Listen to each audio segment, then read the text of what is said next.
Welcome to Washington Talk. I'm Young-Kyo Kim.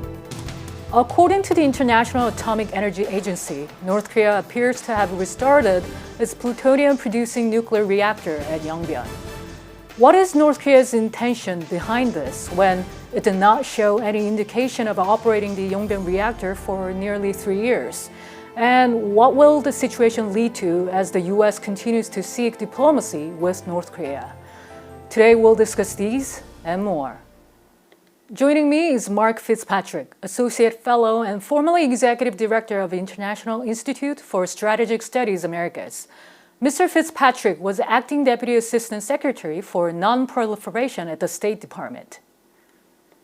Bruce Bennett is also with me. Dr. Bennett is an international defense researcher at the RAND Corporation. He has worked with the Office of the Secretary of Defense and with the U.S. Pacific Command and Central Command. Welcome to the program. Good to have you both. Happy to be here. Thank you. The IAEA said there are indications that North Korea's Yongbyon reactor has been in operation since July this year, after a pause of more than 2 years and a half. Some watchers view this as more of increasing a leverage for future talks, as the resumption of the reactor does not boost the nuclear production capacity dramatically. How significant is it if Yongbyon reactor indeed started working, Mr. Fitzpatrick? Well, I think it's indeed significant. I think that North Korea decided they wanted more plutonium to increase their nuclear stockpile, and so they resumed production of the reactor. Does North Korea have enough nuclear weapons? I would think so, but few countries think they have enough. Look at the United States. We have over 5,000 and we still keep producing plutonium. So there's another reason behind North Korea's resumption. I presume they would like to remind their adversaries, the United States, that they can produce plutonium, they can build more weapons, and that it would be worthwhile to the United States to take seriously their offer to shut down Yongbyon. Mm-hmm. Dr. Bennett, as Mr. Fitzpatrick said, it is widely known that North Korea already has an enough amount of plutonium as well as highly enriched uranium. What was your take on the possible resumption of this Yongbyon reactor? Well, we have to first of all recognize that making lightweight nuclear weapons requires that you have tritium. And they do not appear to have produced a lot of tritium. Tritium has a half-life where it decays over time. And so they undoubtedly have needed to expand their supply of tritium as they make more warheads and as their older tritium starts to decay. With that in mind, you got to run a reactor to do that. Also, lighter weapons tend to use plutonium as part of the weapon. So if they really want to build an ICBM that can deliver a nuclear weapon, running the reactor more is actually pretty critical. And it's an important thing because they're paying a huge price in doing this. That reactor is very radioactive as far as everything I've heard from North Korean refugees. Putting the people into that reactor and having them work in it is going to kill off a lot of their people. Right. Dr. Bennett, if we go back to the Hanoi summit in 2019, North Korea offered to shut down the Yongbyon facilities.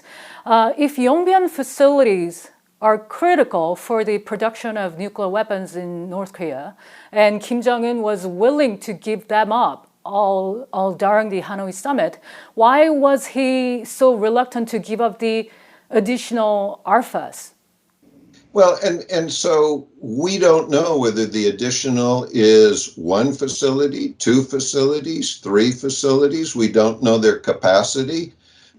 Kim knew, and for all we know, he wanted to maintain a significant production capability. We don't really know, and therefore decided that he would only offer part of what he had.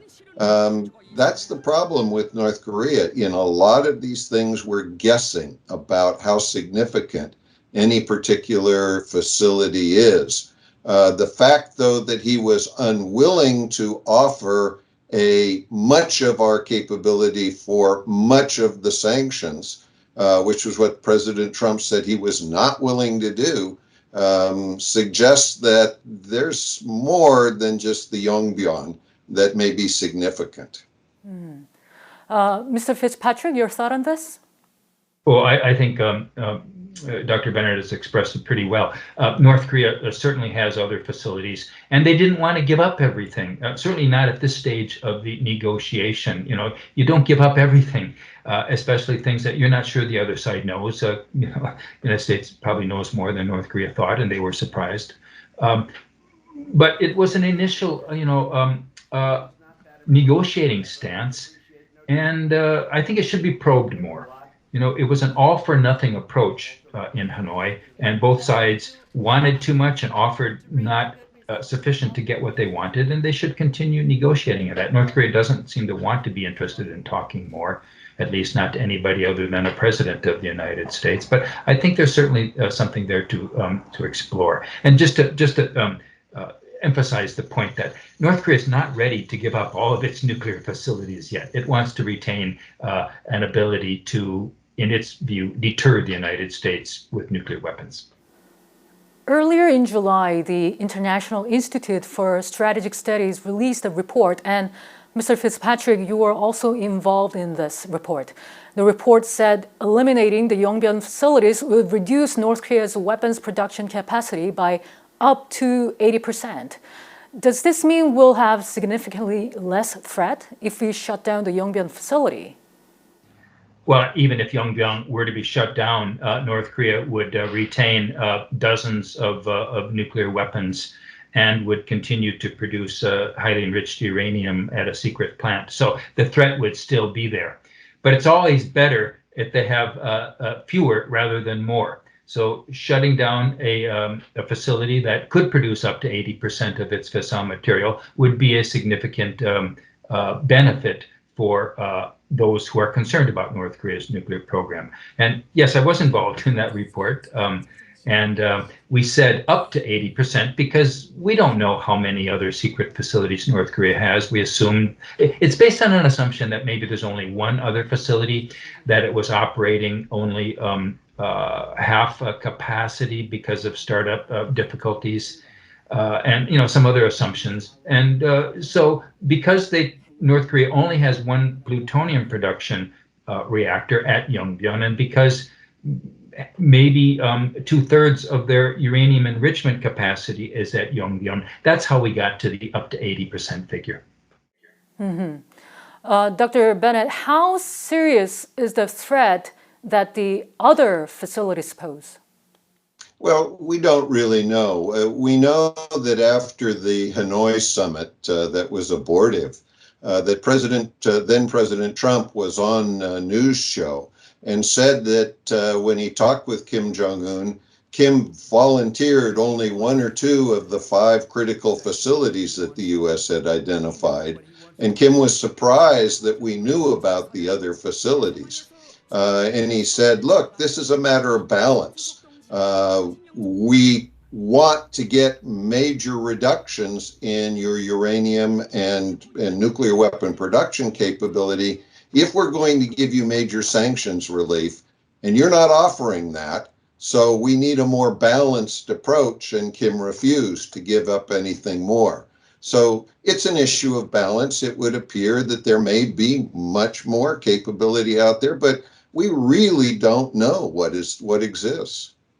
Mr. Fitzpatrick, so do you also think the resumption of this Yongbyon reactor was partly politically motivated on the North Korean side? And do you think North Korea believes this strategy will lead to the U.S. consensus? We can't crystal ball North Korea's motivations for doing something.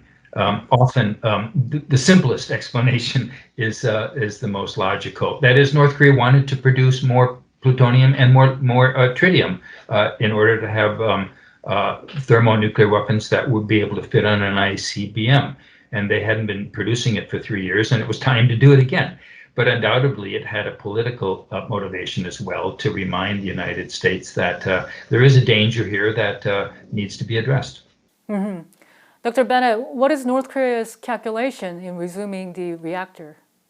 Well, I think we have to recognize that despite statements to the contrary, the United States is again applying strategic patience. You know, the U.S. is not stopping North Korean nuclear weapon production.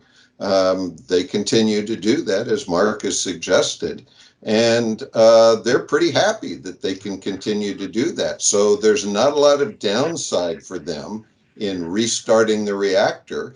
They're not paying any extra penalty for doing that. And if they do need the materials for the ICBMs, they're going to do it. And that's where we have a problem at this stage. Mm-hmm. Sung Kim, the U.S. Special Representative for North Korea, visited Seoul earlier in mid-June for the first time in his current capacity. And apparently North Korea restarted the Yongbyon reactor right after that in early July. Dr. Bennett, do you think North Korea's move was immediately taken note of both by the U.S. and South Korea? Well, usually our intelligence on that sort of thing appears to be pretty good. I mean, that's what President Trump, then President Trump, had told Kim after the meeting or at the Hanoi meeting, that we knew a lot more about what he was doing than he realized. So we probably knew that. We probably were aware of it. We just haven't been talking about it publicly. It is a little embarrassing that we're reapplying strategic patience. Mr. Fitzpatrick, do you agree with that view that the Biden administration is applying strategic patience at this moment?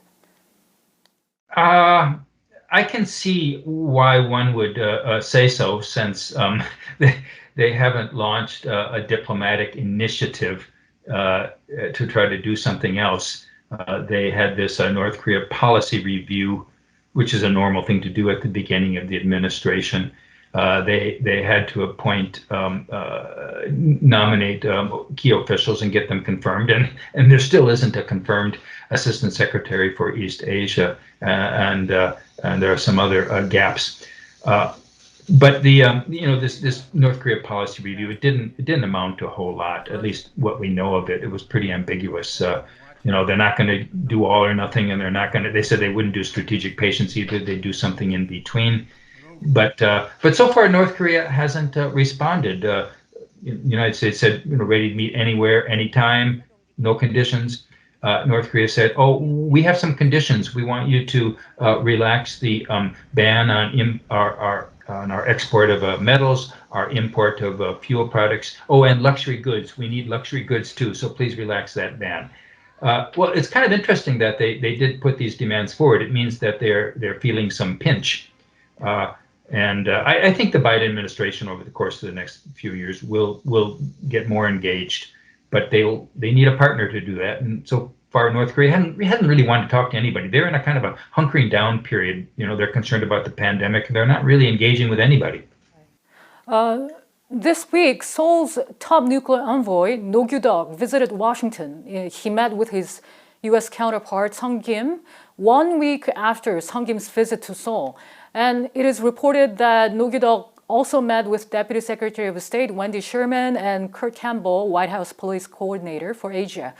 Mr. Fitzpatrick, do you think the latest discussions between the U.S. and South Korea are taking place in relation to the North Korea's reactivation of the Yongbyon reactor?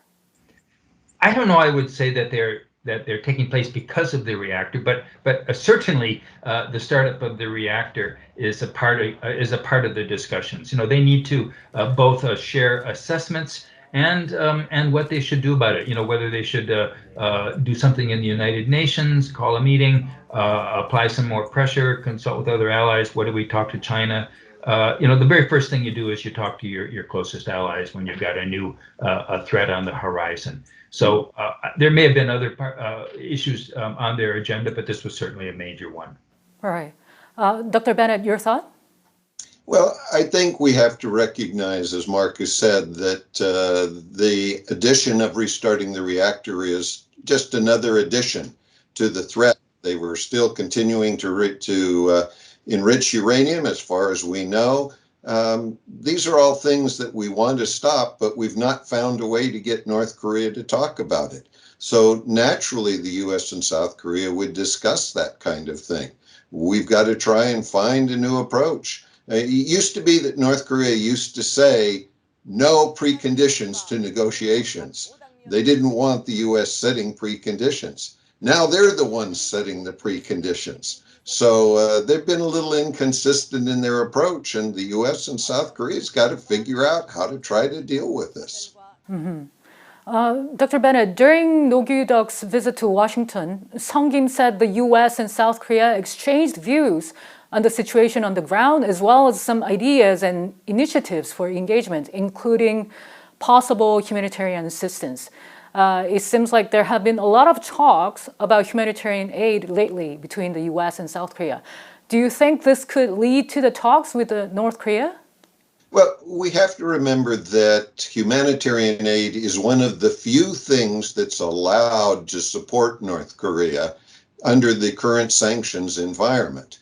And so it's a natural focus for South Korea and for the US to consider that this is something we can do without having to go back to the UN and worry about stopping some of the sanctions. So it's a focus. We try to look at it, but the question is that what Kim really wants? I mean, Kim closed the border with China. Now, he said he did it for COVID, but you got to ask, aren't there other reasons? Because closing the border with China has caused far more disruption to his economy than the sanctions have. It's cut off almost all of his trade. So we don't really know what it's going to take to reach North Korea at this stage. And what Kim's motivations are. Is he more interested in controlling internal thinking and access and wealth and so forth, or is he more interested in trying to make sure his people are in good shape? And the latter doesn't seem to be the case.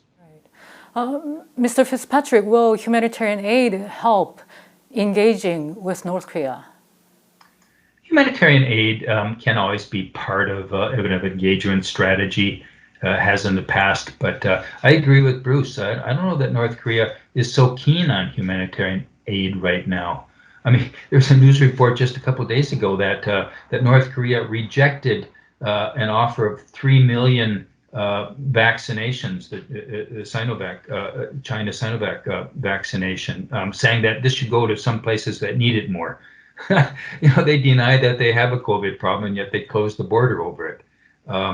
They don't allow foreign aid workers to have the kind of access they need to ensure that aid goes to the parties most needful of it. But I think that from South Korea's perspective, probably humanitarian aid is an important wedge into trying to get something going in Moon Jae-in's last months in office. He's got to try to do something for his legacy. He had placed so much emphasis on South-North cooperation, and it hasn't gotten anywhere. So humanitarian assistance could be one small thing he could try to do. Mm-hmm. And my last question for today. Now North Korean troops have been spotted in commercial satellite imagery preparing for a likely military parade. Mr. Fitzpatrick, what should we make of this? Well, it's a resumption of something they do every year, to have a military parade. And more important than the parade itself, of course, is what's paraded. And it's been very interesting the last couple of years, the new missiles that North Korea has displayed. And last year, this huge ICBM, we couldn't tell anything about it. It was shrouded, but it was bigger than any other country's ICBM. Why does North Korea need such a large missile? It doesn't make any sense. So I'm very keen. Every North Korea watcher will be keen to see what are they going to show us this year. Mm-hmm. Dr. Bennett, should we be worried about this parade? Well, one of the biggest problems we have with North Korea is getting intelligence on what they're doing. The parades are a wonderful help for us to do that.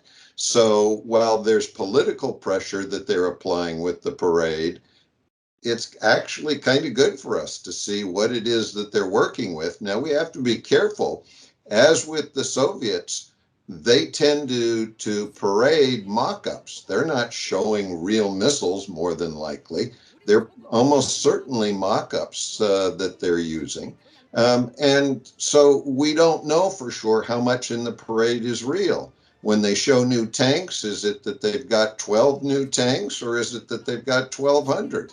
We don't know in many cases. So at least what we're seeing is what they're thinking about and what they're trying to work on. And that's a start. That's an important intelligence effort.